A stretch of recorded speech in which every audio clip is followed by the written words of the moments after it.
How my people doing? Great. Good. Hallelujah, hallelujah. Brief intro. My name is Obadiyah Yisrael. I'm the owner of TNC CPA Advisors. I've been a CPA for about over a decade. Now, I got to give a little disclaimer. Not that I don't trust my people, but this is business. So today's presentation does not constitute an account-client relationship. While I have made reasonable efforts to furnish accurate and up-to-date information, I do not warrant that any information contained in or made in this presentation is accurate, complete, reliable, current, or error-free. I assume no liability or responsibility for any errors or omissions in the content of this presentation. All attendees are advised not to act upon this information without seeking the service of a professional accountant. That's right. So don't, look at me crazy and start to make an exit. Y'all gotta cover me before I cover y'all. Hallelujah. Hallelujah. All right, today we're gonna talk about accounting and taxes. So I'm gonna start today's presentation with a question. True or false? The bigger your tax refund, the better. False. Okay, my people is educated. They know what it is. Why is that false? Does anybody know? I mean, you gave Uncle Sam your money throughout the year. You giving Uncle Sam your money throughout the year, and he's not giving you no interest, no return on investment, or anything. He's just holding your money for the whole year, and that's money that you could be using if you're disciplined to make money with. I think some savings accounts now are giving around 4%. Now, it may not be an enormous amount of money, but it's more than any money that you would get giving your money over to Uncle Sam. Okay.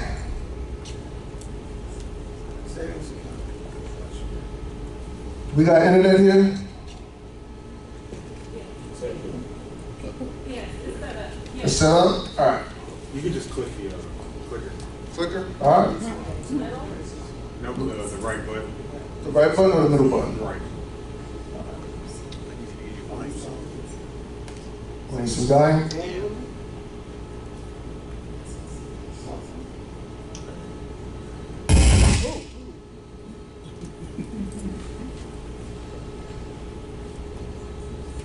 try that again.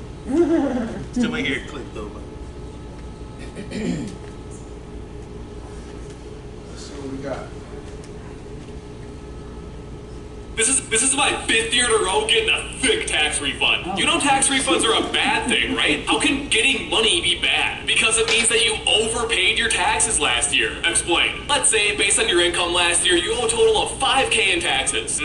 But since the tax withheld for your paycheck totaled $7K, you get $2K of this paid back to you as your refund. So my refund is really just extra money I lent to the government for free? How can I fix this? Ask your employer for a W-4 so you can reduce the taxes taken out of each of your paychecks. I'm so glad I followed Nick.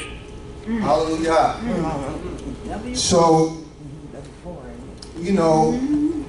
I'm certain to an extent everybody here has worked a 9 to 5 at some point in their life, but we desire to have more time, right? Position ourselves to have a more passive income lifestyle. So there's a mindset that we have to get into to make it to our destination. So one of the things that we have to consider is what we do with our money. Our money should always be making money for us. So he mentioned at the end of this video a W-4 form. How many of my people in here are working 9 to 5s right now? Hallelujah, hallelujah. So, do you recall seeing this form? When you go to an employer and you first begin a job, they usually have you fill out this form. It's different than the old form. The old form would have exemptions. So you put a 0, a 1, a 2. So they changed the format, and if you ask me, there was some nefarious intentions behind that. But we're gonna get into that to an extent. So here in this form, you got these 2 areas, section 3 and section 4. And this is calculating the tax credits that are going to be in your tax return, and this is calculating tax deductions. So when you receive this form, you want to do your best to fill this form out accurately. Because if you don't fill this form out accurately, guess what they're going to do? Take more taxes. They're going to withhold more money from your taxes. And they present it to our people like it's a great thing for you to get a $5,000 tax return. No, it's not. They just hit another lick on you, basically, is what they did. Right. You know, so this is something to be mindful of. We want to be very mindful of how we fill out this form. Make sure that you're putting down all of your deductions and all of your credits. Now, you may not have familiarity with some of the credits and deductions that are eligible for you as a taxpayer. We're going to get into that next. Now, this isn't an all-inclusive list. This is just some of the more popular tax credits and tax deductions. We're just going to go over a few of them. Again, this is not all-inclusive. One is the child tax credit. It gives up to $2,000 per child. This is children below the age of 17. And $1,500 of this tax credit is refundable. The thing about tax credits is there are two types of tax credits. There are refundable tax credits and there are non-refundable tax credits. Does anybody know, me explaining that, what that means? One, you get money in your pocket, the other one, you get it like deducted from the taxes, a game like that. That's it. So one, let's say you owe $1,000 in taxes. If you have a non-refundable tax credit of $2,000, you'll only utilize $1,000 of that non-refundable tax credit. But if you have a refundable tax credit of $2,000, it'll pay your $1,000 in taxes and it'll give you an additional refund of $1,000. Okay.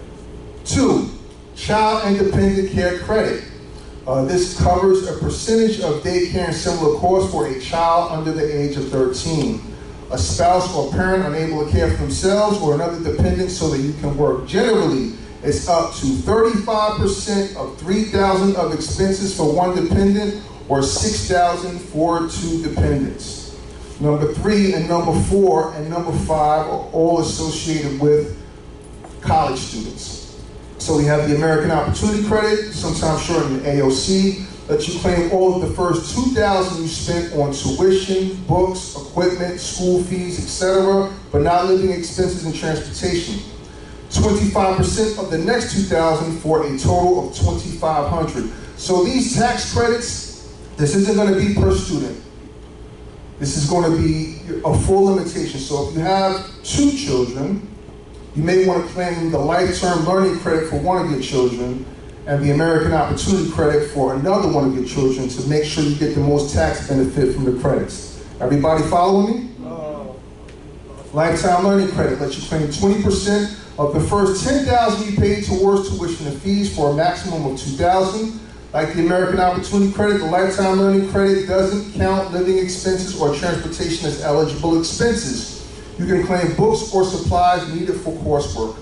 And your student loan interest deduction is a student loan interest deduction lets borrowers write off up to $2,500 from their taxable income if they paid interest on their student loans. Now, parents can take advantage if they pay for their children. Of course, if you're married, paying for your spouse is going to be included in your tax return as well. Lastly, we have, before I say lastly, number 5, does anybody know the difference between a tax deduction and a tax credit? No. Okay, so let's say you make $50,000 during the year, right? And you're in 20% tax rate, just throwing a number out there. So you owe $10,000 in taxes. A tax deduction is going to reduce the amount of money that you made. So let's say you get a tax deduction for $10,000, right? So it'll take your income from $50,000 to $40,000. And so if you're still at a 20% tax rate, you would owe $8,000 in taxes as opposed to $10,000 in taxes, which you would have owed if you had made $50,000. A tax credit is a dollar for dollar credit to the amount of taxes that you owe. So if you were made $50,000 and your tax bill was $10,000, and you have $10,000 in tax credits, that means you don't owe any taxes because it's applied dollar for dollar to the tax amount that you owe. Does everybody follow that? Yes, sir. Okay. And lastly, we have the electric vehicle tax credit. This is a non-refundable tax credit ranging from $2,500 to $7,500 for tax year 2023, and eligibility depends on the vehicle's weight, manufacturer, and whether or not you own the car. So I want to say all of the deductions and credits, they do have income limitations, and they are subject to change prior to us filing our taxes in 2024. And one more thing, so a dependent, does anybody know what constitutes a dependent for tax purposes? All right, IRS defines a dependent as a qualifying child under age 19 or under 24 if a full-time student, or any age if permanently and totally disabled, or a qualifying relative. A qualifying dependent can have income, but cannot provide more than half of their own annual support. So in addition to the credits that we see here, the deductions that we see here, there are also deductions specific to states. So, you know, I'm not an accounting library, so I can't sit here and tell you all of the deductions that you could get depending on what state that you reside in. But I know me, myself, I formerly lived in Jeffersonville, Indiana, and one of the deductions that they have there is a rental deduction. You get a write-off for the amount of rent that you pay, and that's not something that you receive in every state. So it's something to keep in mind, something to make sure that you are abreast of. You could Google a lot of this information, and again, depending on the level of the complexity of your tax return, me personally, I was just talking with a gentleman about this earlier. You know, I love to educate our people. I have a few businesses, real estate business, got a tax business, got a resale business. In some instances, it's going to be beneficial for you to hire a tax professional. In other instances, I personally believe you could get it done on your own. That's just my personal belief. So, that being said, we're going to go up to the next slide. All right, the earned income credits. This is the big one right here. So as you see, this is a refundable credit. And depending on the amount of your dependents, you could max out at $7,430 for this credit. There are different varying credit amounts that you receive, as well as limitations. So the reason really, like, with this type of a credit, the majority of your personal tax prep software, such as TurboTax, they're gonna calculate these credits for you.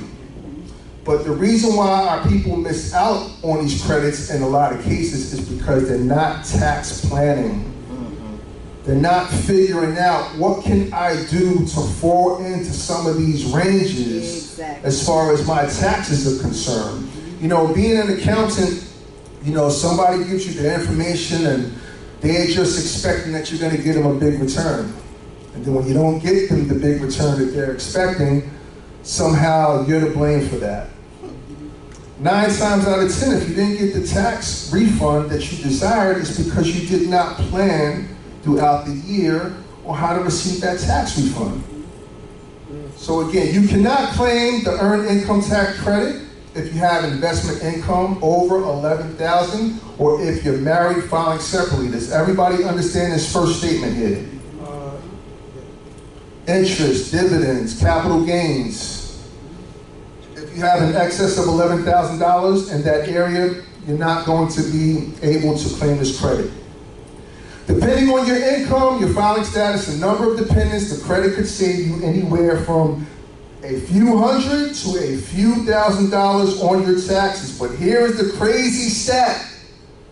About 1 out of 5 eligible taxpayers either don't claim the benefit on their taxes or don't file a tax return. Don't let that be you.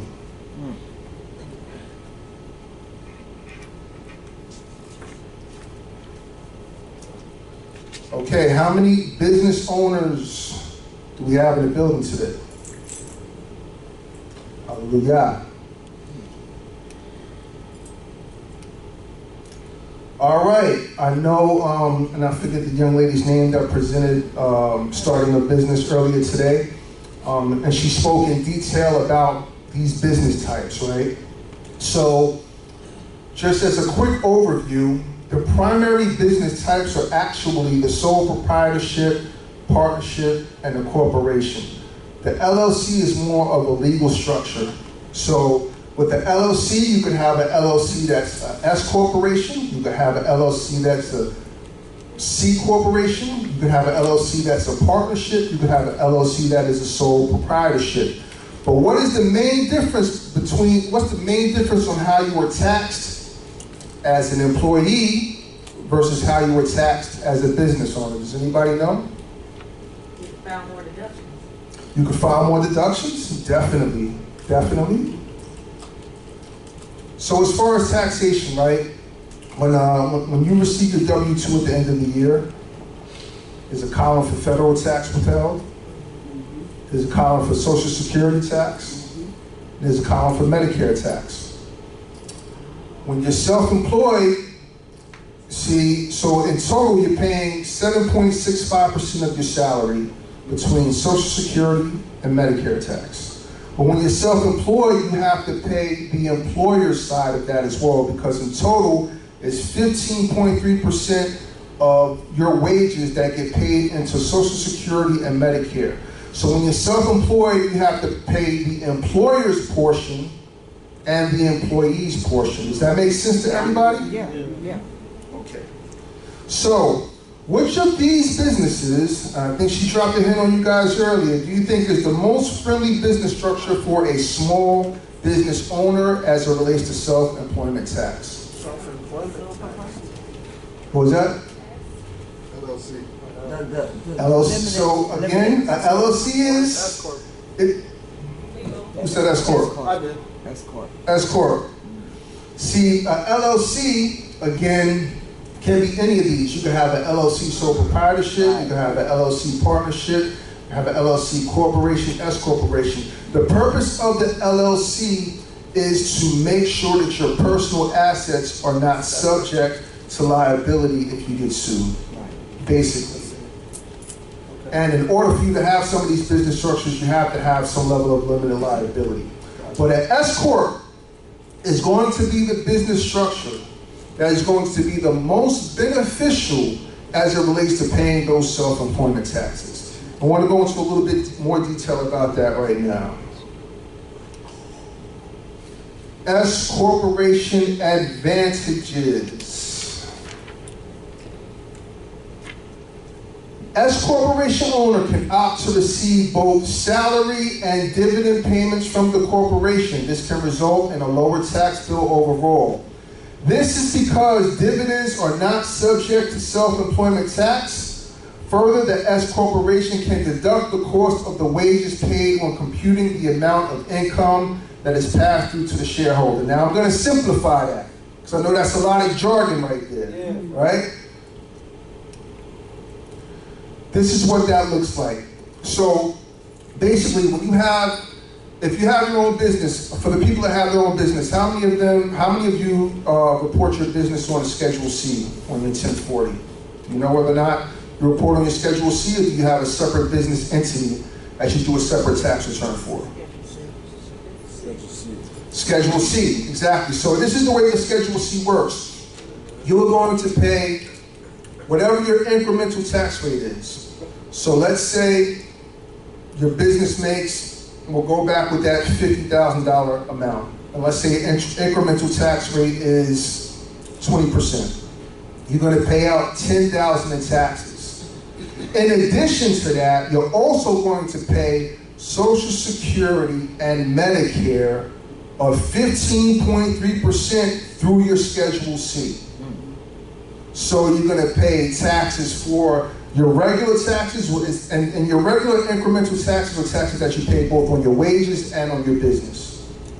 But in addition, you're also going to pay self-employment tax. That's why when you receive your paycheck every week or 2 weeks, you'll see an amount taken out for Social Security and you'll see an amount taken out for Medicare. When you're self-employed, you make that payment on your tax return as your business owner. So the thing that an S corporation does is an LLC or LLC or a Schedule C business would be a sole proprietor business. So in essence, if you make $75,000 on your LLC that you report on your Schedule C, you end up paying $11,475 in self-employment taxes. But when you have an S corporation, you are permitted to give yourself a salary. So you could say, you know what, and there are different rules to the salary. It's really just a number that you come up with that the IRS considers reasonable. Some people use a 60-40 rule, some people use a 50-50 rule.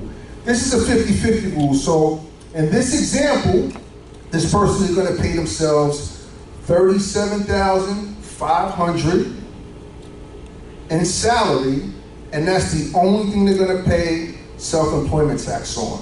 They're only going to pay self-employment tax on this amount. And then the remaining amount that their business made, they could take that amount out without paying any self-employment taxes on it. And that's the difference. So you see there's a pretty major difference in there that the pretty major difference of the self-employment tax that is paid out with these two different business structures. Is that clear? Yes. Okay. Oh, question, I'm sorry. Is it taxing the salary or the dividends? So this is tax. So the salary, again, the salary is the salary and the dividends are all going to get taxed at your incremental level. Gotcha. So again, if your incremental level is 20%, all of your income is going to get taxed at that 20%. But then where your savings comes in is you don't have to have all of your income taxed as self-employment income. You can take it out as dividends without being taxed on the dividends. And if anybody wants me to explain that, is it clear? Yep. All right. All right.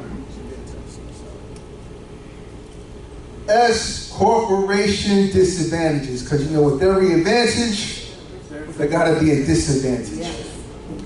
S corp, it sounds great, but this is not necessarily the business structure for everyone. There are some things that you want to consider before setting up your S corporation. One, there's going to be a significant increase in your tax preparation fees paid to your accountant, because you will not only be paying for the preparation of your S corporation return, you're also going to be paying for the preparation of your individual tax return.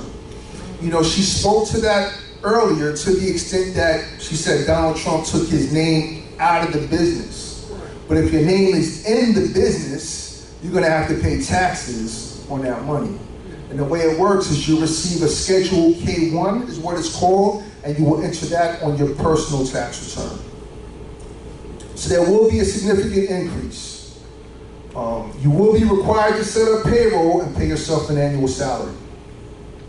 ADP, paychecks. You only have to pay yourself once. You can set up a payroll and pay yourself one time at the end of the year. Pay yourself the salary and that's that. But that's also going to be an increased cost.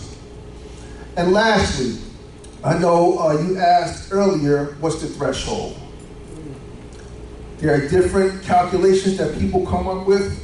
I would say due to the additional expenses, I would recommend that your business is netting $50,000 annually, personally, prior to making that S Corp election. Because what you're trying to do is, you're trying to make sure that you're not paying out more in the additional expenses associated with the S Corporation than you would receive as a tax benefit from not paying out that additional self-employment tax. Because another thing you may have to take into consideration is depending on your state, depending on the number of employees that are in your S Corporation, you're also going to have to pay workers' compensation insurance. So there are these, it's a lot more complex, and if you do decide to go the S Corporation route, I would highly recommend that you hire an accountant. Business deductions. All right. Again, this is not all-inclusive. These are some deductions that you may or may not be aware of. Qualified Business Income Deduction. This is QBI Form 8995 or 8995A. If you have a business and you file your tax return and you don't see this form included in your tax return, there's a high probability that you are not taking advantage of the Qualified Business Income Deduction. In 2023, this is also on line 13 of your 1040. So let me tell you a little bit about the Qualified Business Income Deduction. It's a tax deduction that allows eligible self-employed and small business owners to deduct up to 20% of their qualified business income on their taxes. So if you net $50,000 off top, they're taking $10,000 off the top. In 2023, the limits rise to $182,100 for single filers and $364,200 for joint filers, meaning if you make that much money, you're not eligible to receive this deduction. If you're over that limit, you're eligible, but it's going to be, there are going to be some rules as far as you receiving the full 20%.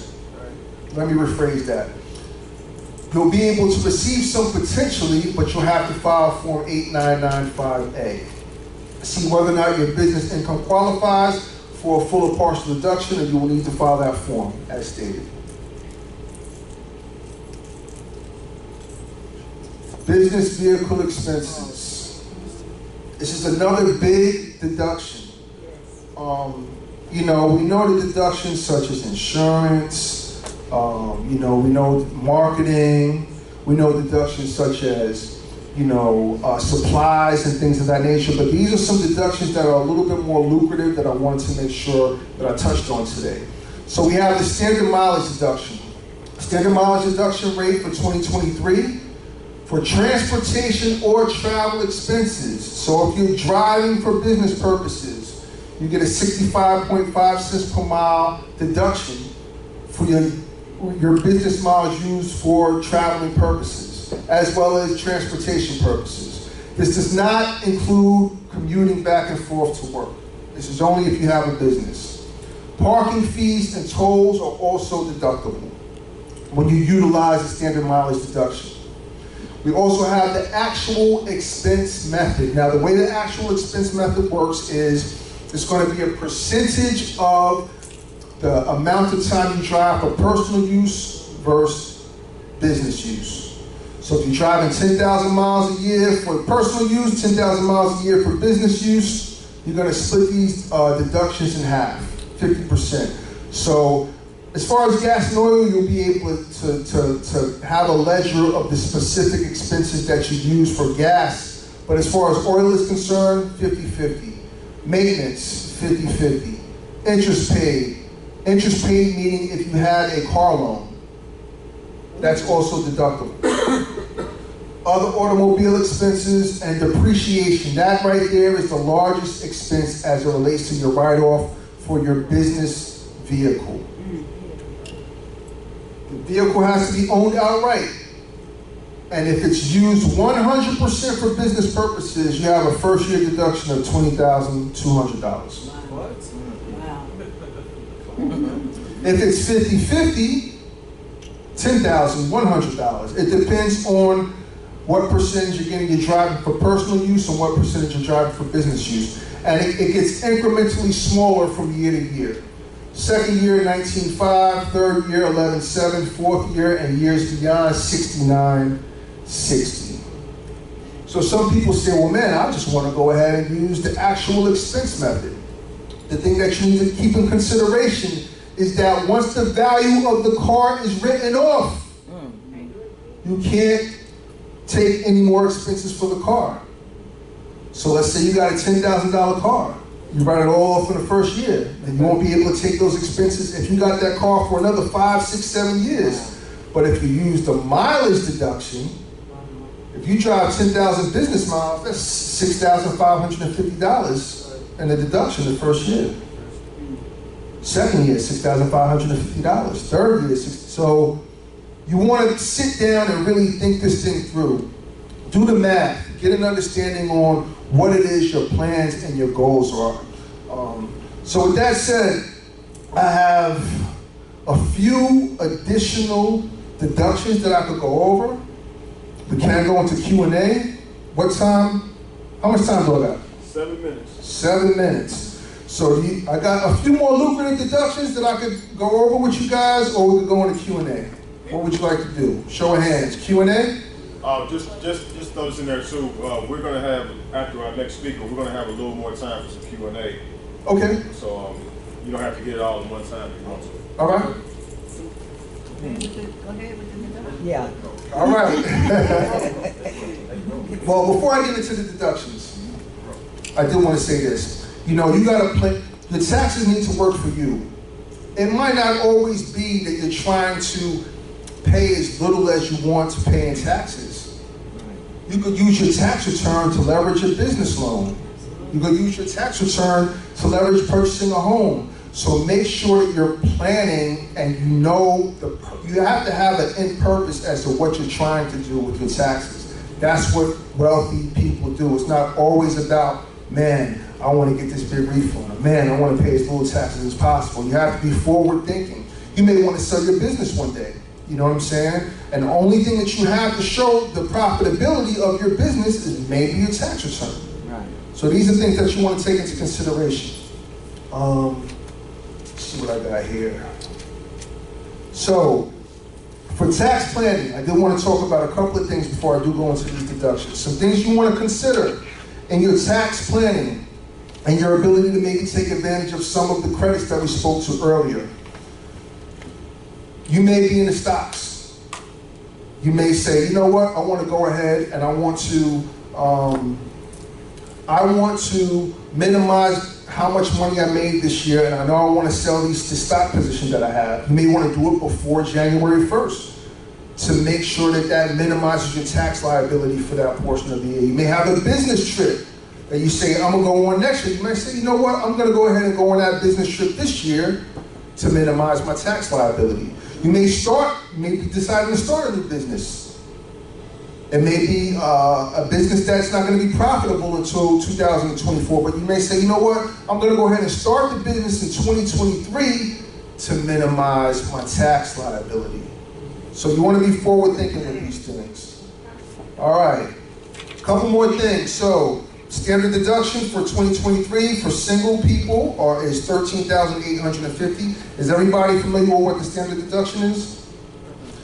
So the standard deduction is the amount of a deduction that you get automatically when you file your tax return.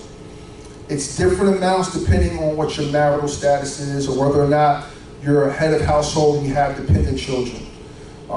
So married filing separate, $13,850. Married filing joint, $27,700, or qualified widower, $27,700, head of household, $20,800.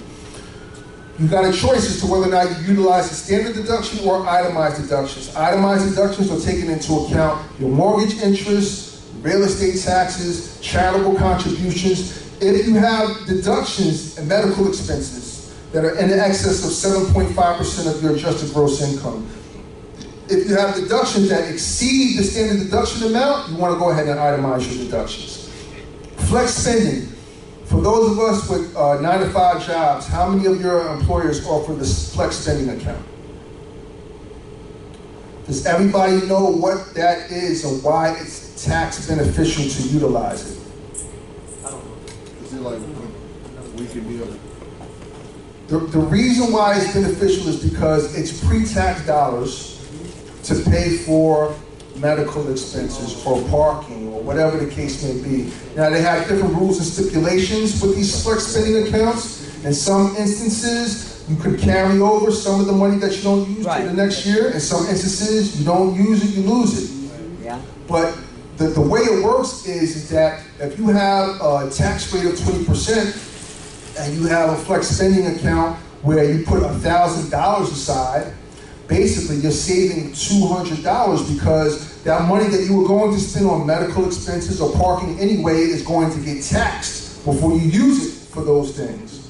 But if you have a flex spending account, you get that money tax-free and you still get to use it. So that's the upside to the flex spending account. Health savings accounts. Contribution limits for 2023 are $38.50 for self-only coverage and $77.50 for family coverage. So those health savings accounts that they have at work, you'll be putting money aside out of your paycheck that you know you're going to use for qualified medical expenses and you'll receive a deduction for when it's tax time. 401k, in 2023, you can contribute up to $22,500 to your 401k. So that's going to also minimize your tax bill. Kitty tax, anybody know what kitty tax is? So if you have children and you're an investor, you're into dividends, interest, and capital gains, the first $1,250 of your investment income is tax-free if you put it in your child's name.